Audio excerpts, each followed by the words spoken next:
Copyright disclaimer under Section 107 of the Copyright Act 1976. Allowance is made for fair use for purposes such as criticism, comment, news reporting, scholarship, and research. Fair use is a use permitted by copyright statute that might otherwise be infringing. Non-profit, educational, or personal use tips the balance in favor of fair use. So hey guys, நான் தான் உங்க கூட பேசுகிறேன். இன்றைக்கி என்ன பார்க்க போகிறோம், நம்ம fees from 1000 years ago chapter 11 தான் பார்க்க போகிறோம். ப்ரீவியஸ் எபிசோட் பார்க்கணுன்னா பார்த்துட்டு வந்துடுங்க. அது போக ஒரு முக்கியமான விஷயம் என்னென்னா, எனக்கு ஃப்ரீ டைம் இருந்துச்சுன்னா முடிஞ்ச அளவு எவ்வளோ எபிசோட் க்ரியேட் பண்ண முடியுமோ க்ரியேட் பண்ணிடுவேன். பட்டு டைம் கிடைக்கிறது கொஞ்சம் கஷ்டம். ஸோ டைட்டாக இருந்துச்சுன்னா ஒரு எபிசோட் தான் வரும். ஸோ அது வீடியோ கம்மியாக இருந்தாலும் மன்னிச்சுக்கோங்க. ஃப்ரீயாக இருக்கும்போது அதை நான் எப்படியாச்சும் மேனேஜ் பண்ணிக்கிறேன். ஆனால் கண்டிப்பாக வீடியோ எல்லா நாளும் வரும். உறுதியாக 8 மணிக்கு வந்துடும். அது மட்டும் நான் உறுதியாக சொல்லிடுவேன். சரி, வர பேசாமல் நம்ம வீடியோக்குள்ள போகிறதுக்கு முன்னாடி போன எபிசோடில் என்ன நடந்துச்சுன்னு பார்த்துக்கலாம். இந்த மாதிரி நம்ம ஹீரோயின் வந்து இந்த கல் எடுத்துருப்பாங்கல்ல, அப்போ ஹீரோ எதுக்காக அந்த கல்லை எடுத்துரு அப்படின்னு கேட்பாங்க. அதோட முடிஞ்சிருக்கோம். அதுலேருந்து இங்கே ஆரம்பிக்குது. அப்போ ஹீரோ என்ன சொல்கிறாங்கன்னா, இதுதான் வந்து டிராஃபிக் சிக்னல்னு சொல்லுவாங்க. அந்த லைட் எரியுதுல, அதுதான் டிராஃபிக் சிக்னல் அப்படின்னு நம்ம ஹீரோனுக்கு எக்ஸ்பிளைன் பண்ணிட்டு இருக்காங்க. அதில் வந்து எப்போ ரெட் லைட் எரியுதோ அப்போ வந்து நம்ம நிற்கணும். க்ரீன் லைட் எரிஞ்சிச்சுன்னா நம்ம போகலான்னு அர்த்தம். ஸோ உனக்கு புரிஞ்சிச்சா? இப்படி தான் வந்து ரோட்டை கிராஸ் பண்ணணும். இதெல்லாம் வந்து இங்கே இருக்கிறலாம். ஒரு வேளை நீ மீறிட்டோம்னா நம்மளுக்கு அதுக்கேற்ற மாதிரி பனிஷ்மெண்ட்லாம் கிடைக்கும். ஸோ நம்ம இங்கே இருக்கும்போது அதை கரெக்டாக தான் அந்த சிக்னலை பார்த்து போகணும். ஏன்னா சிக்னல் ஒரு வேளை தப்பாக இருக்கும்போது, க்ளோஸில் இருக்கும்போது நம்ம போனோம் வச்சுக்கோ, யாருக்கண்டா அது ரொம்ப டேஞ்சரஸாக, நம்மளுக்கு ஆக்சிடென்ட் கூட ஆகலாம். அப்போ நம்ம ஹீரோ சொல்லிக்கிட்டே வந்துக்கிட்டு இருக்கான். ஹீரோயின் வந்து அது எல்லாத்தையும் அப்படின்னு கேட்டுக்கிட்டே வந்துக்கிட்டு இருக்காங்க. அப்போ அந்த இடத்துல ரெட் லைட் வருது, அப்புறம் க்ரீன் லைட் வருது. அப்போ க்ரீன் லைட் வந்தோடனே நம்ம ஹீரோ வந்து வா போகலாம் அப்படின்னு சொல்லி ஹீரோ கேஷுவலாக போகிறான். ஹீரோயின் வந்து அவங்க பார்க்குறாங்க, என்ன அந்த குதிரை கார் அப்படி நிற்கிது, அப்போ இதுதான் இப்படி தான் நடக்குமா அப்படின்னு வந்து யோசிச்சுக்கிட்டு இருக்காங்க.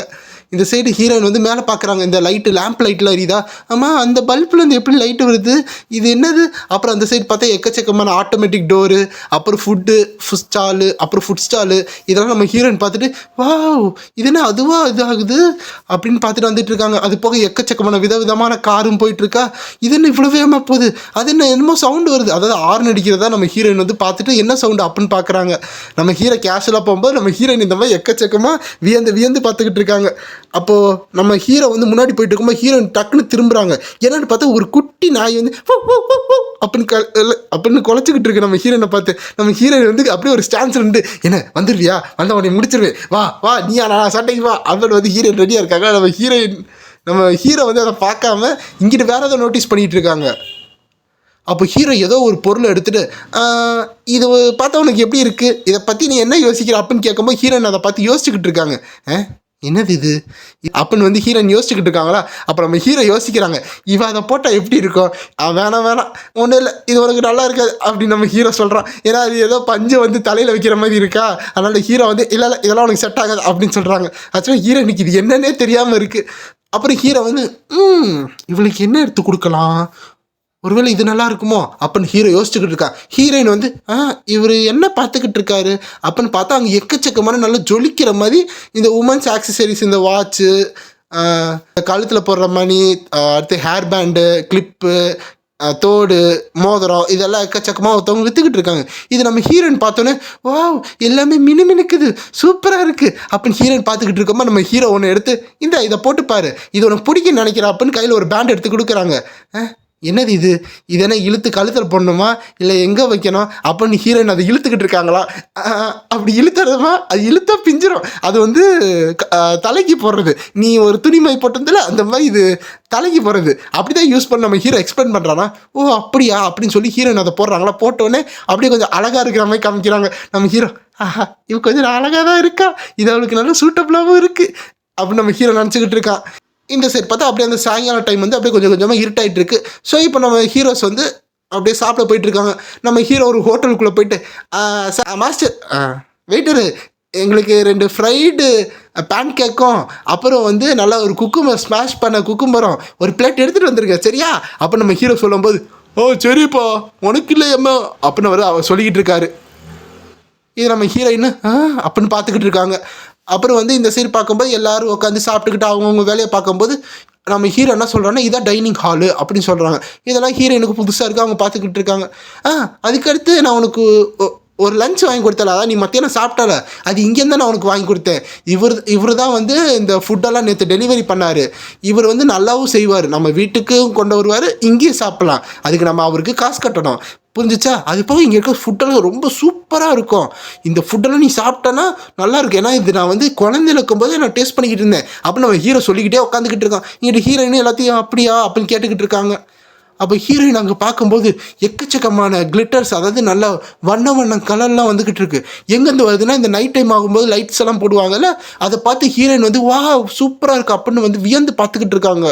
அவளுக்கு வார்த்தையே வரல. இதை நம்ம ஹீரோ பார்த்து ரசிச்சுக்கிட்டு இருக்கான். ஓ இவளுக்கு இதெல்லாம் வந்து புதுசாக இருக்கா அப்படின்னு பார்த்துக்கிட்டு இருக்கான்.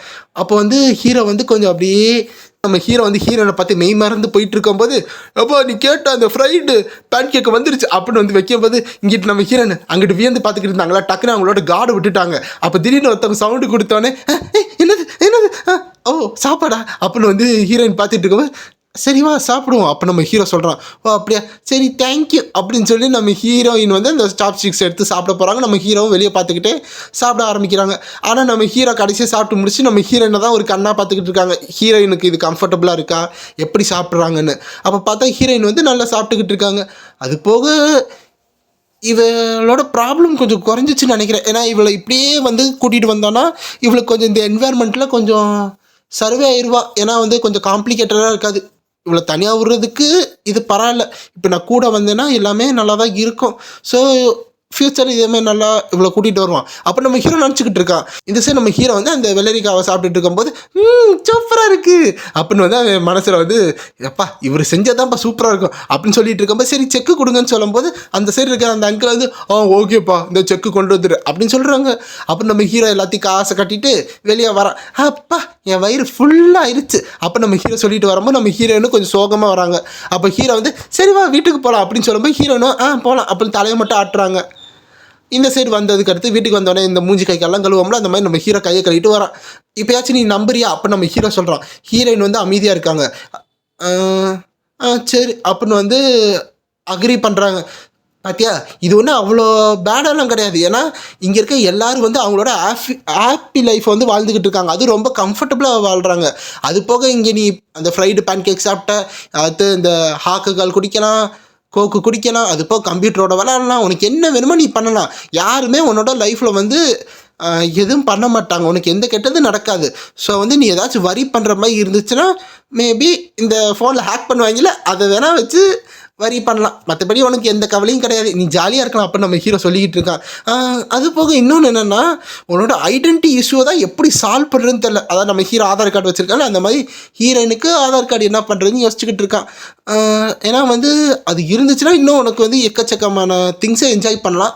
அது இல்லாதனால தான் கொஞ்சம் கம்மியாக இருக்குது அப்படின்னு நம்ம ஹீரோ சொல்லிக்கிட்டு இருக்கான். அது போக உன்னோட ஃபிசிக்கல் ஸ்ட்ரென்த்லேயே நீ எப்போயுமே வந்து ரிலையபிளாக இருக்கக்கூடாது.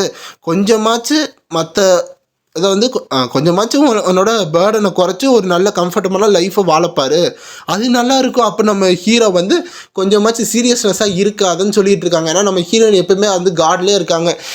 ஏதாச்சும் ப்ராப்ளம் வந்துச்சுன்னா வந்து அடித்து பிடிச்சிடலாம், ஏதாச்சும் நடந்தால் நம்ம ஸ்ட்ரென்த்தை வச்சு டாமினேட் பண்ணிடலாம் அப்படின்னு தான் ஹீரோயின் இன்னும் இருக்காங்களா. அது நம்ம ஹீரோ வந்து அதெல்லாம் பண்ண வேணாம், கொஞ்சம் பார்த்துக்கலாம் அப்படின்னு சொல்லிக்கிட்டு இருக்காங்க. அப்போ ஹீரோயின் என்ன சொல்கிறாங்கன்னா, ஆனால் எனக்கு வீட்டுக்கு போகணுமே அப்படின்னு ஹீரோயின் சொல்கிறாங்க. ஆனால் உன்னால் இப்போதைக்கு போக முடியாதுல்ல, ஏன்னா நீ வந்து 1200 இயர் ஆயிடுச்சு, அது எப்படி நீ இங்கேருந்து அப்படி போவ, அது எப்படி ஒரு வழி இல்லையே அப்போ நம்ம ஹீரோ வந்து அப்படி யோசிச்சுக்கிட்டு இருக்காங்க. அது போக அப்படின்னு சொல்லும்போது அப்போ வந்து ஹீரோயின் என்ன சொல்கிறாங்கன்னா, அப்போது அந்த இஷ்யூ இருக்குல்ல, அதாவது அந்த ஐடென்டிட்டியாக ஏதோ சொன்னீங்களே அந்த இஷ்யூ என்னது, அது எப்படி சால்வ் பண்ணுறது ஹீரோயின் கேட்கும்போது, அதை பற்றி எனக்கு அவ்வளோ தெரியாது, ஏன்னா நான் கவர்மெண்ட் ஆஃபீஸர் கிடையாது. ஸோ இப்போதைக்கு அது என்ன பண்ணணும்னு தெரியல. பட்டு ஒரு வரி பண்ணாத, அது வந்து டைம் வரும்போது நம்ம பார்த்துக்கலாம், ஏதாச்சும் ஒரு வழி கிடைக்கும். அப்போ நம்ம ஹீரோ சொல்லிட்டு நம்ம பங்கினை தூக்கிட்டு இருக்காங்க. நான் மட்டுக்கு சும்மா இருந்தேன், நீ எதுக்கு நான் தூக்குறேன் அப்படின்னு வந்து பங்கின் வந்து அமைதியாக வந்து நம்ம ஹீரோ தூக்குற அளவு அமைதியாக இருக்குது. அப்போ வந்து இந்த சைடு நம்ம ஹீரோ என்ன சொல்கிறான்னா, சரி ஃபஸ்ட்டு வந்து இந்த சொசைட்டியோட உன்னை மெச் பண்ண பார்ப்போம், அப்போ தான் நீ வந்து ஈஸியாக வந்து எக்ஸ்போஸ் ஆக மாட்டேன், இந்த மாதிரி நீ ஓல்டு பர்சன்னு, அதனால அதுக்காக நான் உதவி பண்ணிக்கிட்டு இருக்கேன், மற்றபடி அதெல்லாம் அப்புறம் பார்த்துக்கலாம் சொல்லிட்டு இருக்கோமோ இங்கிட்டு வந்து பங்கின் வந்து வாய் மூடு, ரொம்ப ஸ்மெல் அடிக்குது, எனக்கு குக்கும்பரே பிடிக்காது, நீ வாயை திறக்காது மூடு அப்படின்னு வந்து கத்திக்கிட்டு இருக்கு நம்ம பூனைக்குட்டி.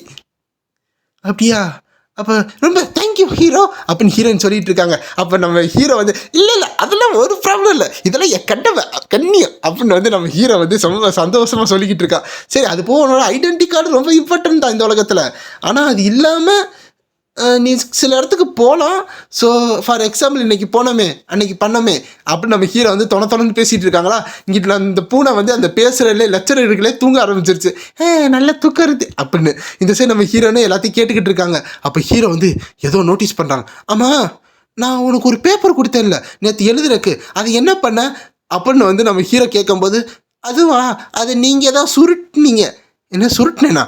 ஆமாம், சுருட்டி அந்த குப்பையில் போட்டிங்க அப்படின்னு சொன்னோன்னே, என்னது குப்பையில் போட்டேனா? அப்போ நம்ம ஹீரோ ஷாக் ஆகிறோம். அதோடு இந்த சாப்டர் முடியுது. இன்றைக்கி இதோட கொஞ்சம் கம்மியாக தான் இருக்குன்னு நினைக்கிறேன். பட் இன்றைக்கி அட்ஜஸ்ட் பண்ணிக்கோங்க, நாளைக்கு பார்க்க போட்டுக்கலாம். அது போக இதோடு சேர்த்து இன்னொரு மான்வா வரும், அந்த ஸ்டார் டஸ்ட் மான்வா இருக்குல்ல, அதோட ஒரு சாப்டர் நான் போடலான்னு இருக்கேன். ஆல்ரெடி க்ரியேட் பண்ணிட்டு.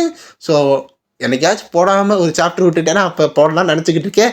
பட் நீங்கள் போட சொன்னீங்கன்னா போட்டுறேன். அதை நீங்கள் கமெண்ட் பண்ணுறது பொறுத்து தான். அதுக்கடுத்து 2 நாள் வீடியோ வராது. எப்பயும் போல அஸ் யூஷுவல் திங்கக்கிழமை வந்து புதுசாக அடுத்த வீடியோ ஆரம்பிச்சிடலாம். So bye guys.